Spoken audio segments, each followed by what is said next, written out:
Hello students, welcome to the next lecture of cell the unit of life. आज के lecture में हम बात करेंगे माइक्रो बॉडीज के बारे में। माइक्रो बॉडीज एक सेल ऑर्गेनेल होता है जो सिंगल मेम्ब्रेन बाउंड ऑर्गेनेल की कैटेगरी में आता है। उसकी डिटेल हमने बोर्ड पे लिख रखी है और एक एक लाइन आपको समझाते हैं। सबसे पहली लाइन लिखी है many membrane bound minute vesicular. Basically vesicular structure होते हैं जिन्हें वेसिकल्स भी बोल सकते हो। मेनी का मतलब है बहुत सारे, एक ही सेल में बहुत सारे माइक्रोबॉडीज मिल सकते हैं। मेम्ब्रेन बाउंड हमने पहले ही समझ लिया, ये सिंगल मेम्ब्रेन बाउंड होते हैं। माइन्यूट का मतलब है बहुत ही छोटे, माइनर स्मॉल स्ट्रक्चर है। वेसिकल का मतलब है थैली के जैसे स्ट्रक्चर है। उन्हें क्या कहते हैं? माइक्रोबॉडीज कहते हैं। दैट कंटेन्स, उसके अंदर क्या होते हैं? बेसिकली वेरियस एंजाइम्स होते हैं। वेरियस का मतलब विभिन्न, बहुत प्रकार के क्या होते हैं? एंजाइम्स होते हैं। आर प्रेजेंट इन, माइक्रोबॉडी कहां कहां प्रेजेंट होता है? ये प्लांट सेल के अंदर और एनिमल सेल के अंदर, दोनों के अंदर प्रेजेंट हो सकता है। क्योंकि माइक्रोबॉडीज एक ही टाइप के नहीं होते, ये 3 टाइप के होते हैं। जो अलग अलग टाइप है वो अलग अलग प्लांट और एनिमल्स में मिलता है, जिनकी बात अभी करेंगे। उससे पहले ये हमें ऑलरेडी पता है कि ये सिंगल मेम्ब्रेन बाउंड स्ट्रक्चर होता है।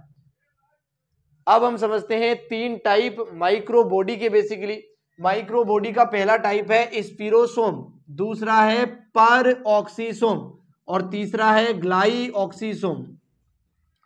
वर्ड्स को बहुत अच्छे से लिखें, स्पेलिंग मिस्टेक मत करना, बहुत अच्छे से प्रोनाउंस करें। स्पिरोसोम, पर ऑक्सीसोम और ग्लाइऑक्सीसोम, इन तीनों की डिस्कवरी किसने की थी? सबके साइंटिस्ट के नाम हमने सबसे पहली लाइन में लिखे हैं। स्पिरोसोम की डिस्कवरी की थी पर्नर साइंटिस्ट ने, परोक्सीसोम की डिस्कवरी की थी टोल बर्ट साइंटिस्ट ने, और ग्लाइऑक्सीसोम की डिस्कवरी की थी बीवर साइंटिस्ट ने।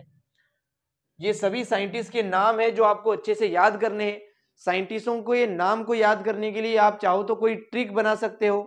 अच्छा रहेगा आप अपनी ही ट्रिक का इस्तेमाल करो। जैसे मैं एक ट्रिक आपको एग्जांपल के थ्रू बता दूं। ग्लाइऑक्सीसोम के खोजकर्ता या डिस्कवरर का जो नेम है वो आप ऐसे याद कर सकते हो। ग्लाई को याद कर सकते हो ग्लास से, कांच का जो ग्लास होता है उसके अंदर क्या रखी जाती है? उसके अंदर बियर रखी जाती है ना। बड़े घर के लोगों के बड़े शौक, तो ग्लास के अंदर क्या रखी है? बियर रखी है। यानी कि ग्लाइऑक्सीसोम की खोज किसने की है? बीवर ने की है। कुछ ऐसे आप ट्रिक बना के याद रख सकते हो। अलग अलग वर्ड्स के लिए अलग अलग टाइप की ट्रिक्स बनेगी जो आपका माइंड भी क्रिएट कर सकता है अगर थोड़ा सा डिटेल में सोचा जाए तो। आगे समझते हैं हम स्पिरोसोम के बारे में।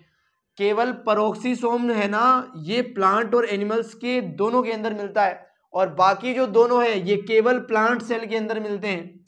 और ये जो ग्लाइऑक्सीसोम है ये कुछ स्मॉल फंजाई या लोअर फंजाई के अंदर भी मिल सकता है, जो फाइकोमाइसिटीज बेसिकली कैटेगरी में आते हैं। फंजाई की भी फर्दर कैटेगरीज होती है, आगे पढ़ेंगे चैप्टर्स में। परोक्सीसोम प्लांट और एनिमल दोनों में मिलेगा। स्पिरोसोम और ग्लाइऑक्सीसोम केवल प्लांट्स में मिलेगा। उसके अंदर भी ग्लाइऑक्सीसोम कुछ फंजाई के अंदर भी मिल सकता है। किसने डिस्कवरी की है, कहां पे मिलते हैं, ये लाइन क्लियर होती है हमारे सामने। अगली लाइन हम समझते हैं। जो स्पिरोसोम होता है वो मेज की रूट में या फिर टोबैको के एंडोस्पर्म में मिलता है। लाइसोसोम के बारे में भी ये लाइन मैंने एक्सप्लेन की थी। जो लाइसोसोम होता है वो मेज की रूट में और टोबैको के एंडोस्पर्म में प्रेजेंट होता है। इसी लाइसोसोम को यहाँ पे नाम देते हैं स्पिरोसोम बेसिकली, जिसको आप प्लांट लाइसोसोम भी कह सकते हो। चाहे आप प्लांट लाइसोसोम कहो चाहे आप स्पिरोसोम कहो, दोनों का मतलब सेम स्ट्रक्चर से होता है, जो कि जनरली मेज के रूट में या फिर टोबैको के एंडोस्पर्म में देखने को मिलता है। कुछ यहाँ की लाइनें समझते हैं। मार्कर एंजाइम, जैसा कि हमने लाइसोसोम के भी अंदर पढ़ा था, एसिड फोस्फेटेज जो था वो मार्कर एंजाइम था। यहां पर भी परोक्सीसोम के अंदर एक ऐसा एंजाइम होता है जो केवल परोक्सीसोम में ही मिलेगा, उसके अलावा किसी भी सेल ऑर्गेनेल में नहीं मिलेगा। उस एंजाइम का नाम है केटेलेज, या फिर इसी एंजाइम को आप बोल सकते हो ऑक्सीडेज। केटेलेज कहो या फिर ऑक्सीडेज कहो, ये दोनों ही एंजाइम परोक्सीसोम के मार्कर एंजाइम है, यानी कि केवल यही मिलेंगे। अब ये एंजाइम करते क्या है? ये एंजाइम 2 साइकिल करते हैं। अगर हम एनिमल सेल के परोक्सीसोम की बात करें तो वो यूरेट मेटाबॉलिज्म करता है। इसी यूरेट मेटाबॉलिज्म का दूसरा नाम है यूरिक एसिड सिंथेसिस, और इसी का तीसरा नाम है प्यूरिन ऑक्सीडेज। चाहे बोलो यूरेट मेटाबॉलिज्म, चाहे बोलो यूरिक एसिड सिंथेसिस, चाहे बोलो प्यूरिन ऑक्सीडेज, तीनों का मतलब सेम प्रोसेस से होता है। अब ये प्रोसेस क्या होती है ध्यान से समझना। आपने सुना होगा ह्यूमन जो है वो यूरिया को एक्सक्रीट करता है, लेकिन इस यूरिया का जो फॉर्मेशन है वो लीवर के अंदर होता है।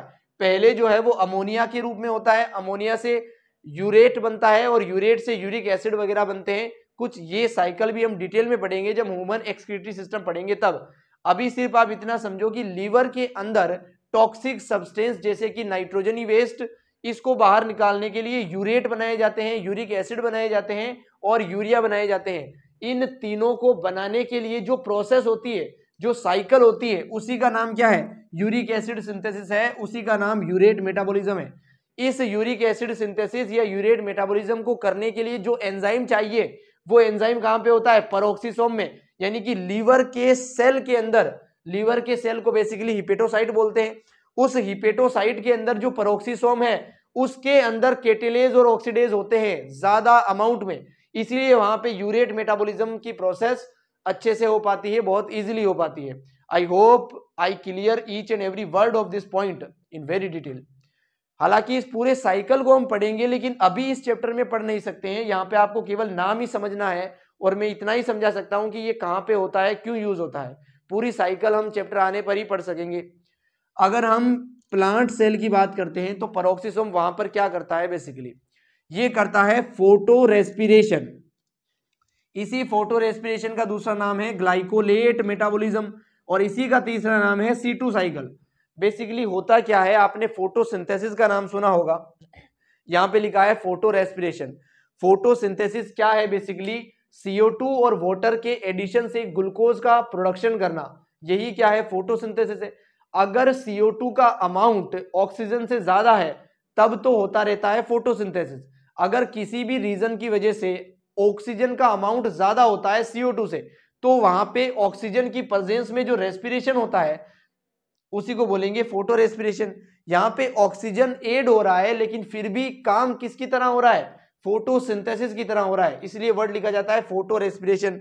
यहाँ पे ऑक्सीजन का एडिशन होता है जिससे 2 कार्बन का कंपाउंड बनता है सबसे पहले, इसीलिए इसको बोलते हैं C2 साइकिल। और उस 2 कार्बन के कंपाउंड का नाम होता है ग्लाइकोलेट, इसीलिए इसको बोलते हैं glycolate metabolism. I hope I clear each and every word of this point. आगे बढ़ते हैं ग्लाइऑक्सिसोम के बारे में। ग्लाइऑक्सिसोम के बारे में हमने लिखा है कि ये जो है वो ऑयली सीड्स के अंदर मिलती है। सीड यानी कि बीज, ऐसे सीड जिनसे तेल निकलता है, ऑयल निकलता है, उन सीड के अंदर जो सेल है उन सेल के अंदर ग्लाइऑक्सिसोम का नंबर क्या मिलेगा? बहुत ही ज्यादा मिलेगा। इसीलिए ये क्या करते हैं? ऑयल को बेसिकली तोड़ते हैं ये शुगर बनाने के लिए। ग्लाइऑक्सिसोम का रोल किस में होता है ध्यान से समझना। इसकी साइकिल का नाम है ग्लाइऑक्सिलेट। ग्लाइऑक्सिलेट साइकिल को अगर मैं बहुत स्मॉल मैनर में समझाऊं तो ग्लाइऑक्सिलेट साइकिल के अंदर फैट या फिर लिपिड जो होता है इसको ब्रेक करके बनाया जाता है शुगर। फैट या फिर लिपिड से क्या बनता है? शुगर बनता है। इसी प्रोसेस को बोलते हैं ग्लूकोनियोजेनेसिस। ग्लूको का मतलब होता है ग्लूकोज, नियो का मतलब होता है न्यू, नया, जेनेसिस का मतलब होता है बनना। यहां पे नया ग्लूकोज बन रहा है, ग्लूकोनियोजेनेसिस। नया ग्लूकोज बन रहा है, किससे बन रहा है? फैट या फिर लिपिड से। इसी प्रोसेस को बोलते हैं ग्लाइऑक्सिलेट साइकिल, जो कहां पर होती है? ग्लाइऑक्सिसोम के अंदर होती है। इस ग्लाइऑक्सिलेट साइकिल के अलावा जो ग्लाइऑक्सिसोम है वो beta oxidation of fatty acid भी करता है।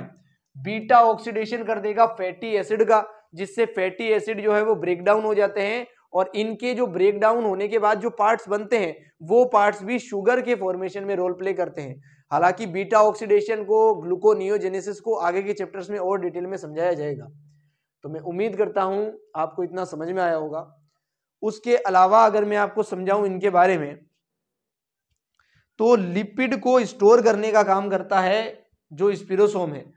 इन दोनों के हमने काम समझे हैं, एनिमल सेल के अंदर ये, प्लांट सेल के अंदर ये, और इसका काम तो ये केवल प्लांट्स में ही होता है। तो प्लांट सेल के अंदर ये ग्लूकोनियोजेनेसिस या ये जो ग्लाइऑक्सिलेट साइकिल है इसको कंडक्ट करता है। ये जो स्पिरोसोम है ये क्या काम करता है अगर आप मुझसे पूछो तो ये बेसिकली स्टोर करता है लिपिड को।